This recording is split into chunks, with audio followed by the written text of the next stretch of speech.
Otobüste otur. Gelirsen. Geliyor. Geliyor, orada bas sandalye var.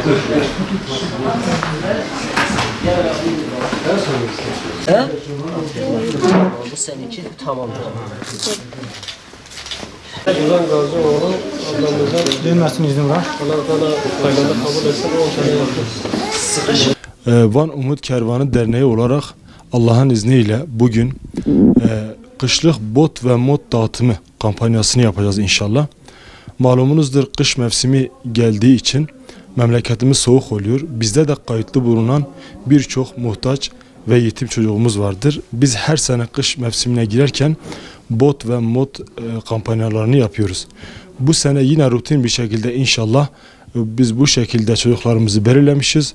110 tane çocuğumuza Allah'ın izniyle bot ve mod dağıtımını yapacağız. Şimdi bu kampanyayla gayemiz şudur. Van Umut Kervanı Derneği'nde kayıtlı bulunan muhtaç ve yetim aile sayısı çoktur. Gönül isterdi ki bunların birçoğuna verelim. Çünkü bizde binlerce kayıt var. Fakat imkanlarımız ölçüsünce biz bu kadarına gücümüz yetebildi. Allah'ın izniyle bugün 110 tane çocuğumuzu inşallah sevindireceğiz.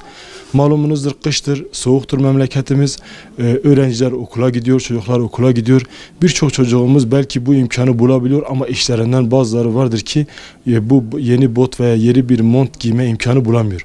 Dolayısıyla bu mahzun olan çocuklarımızın mahzuniyetini gidermek için bir nebze olsun böyle bir çalışma başlattık. Allah-u Teala hayır sahibi esnaflarımızdan razı olsun. Kendilerine teklifte bulunduk. Bazı esnaf kardeşlerimiz tekliflerimize olumlu cevap verdiler ve bu kampanya çerçevesinde 110 tane çocuğumuzu inşallah bugün giyindiriyoruz. Malumunuzdur, bu çocukların gözlerindeki sevinç bizim için her şeyden daha değerlidir. Bu kampanyamızda inşallah bizler bir hayra vesile olmuşuzdur. Van Umut Kervanı Derneği olarak biz köprü vazifesi görüyoruz.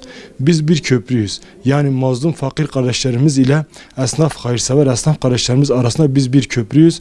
Amacımız o köprü üzerinden hayırsever kardeşlerimizin hayırlarını ve verdiklerini, sadakalarını muhtaç olan ailelerimize ulaştırmaktır. Allah-u Teala gayretimizi artırsın, çalışmamızı hayırla sonuçlandırsın inşallah.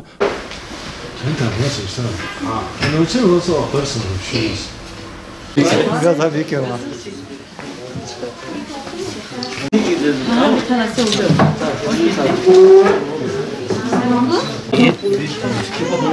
Bak onu kaç lira?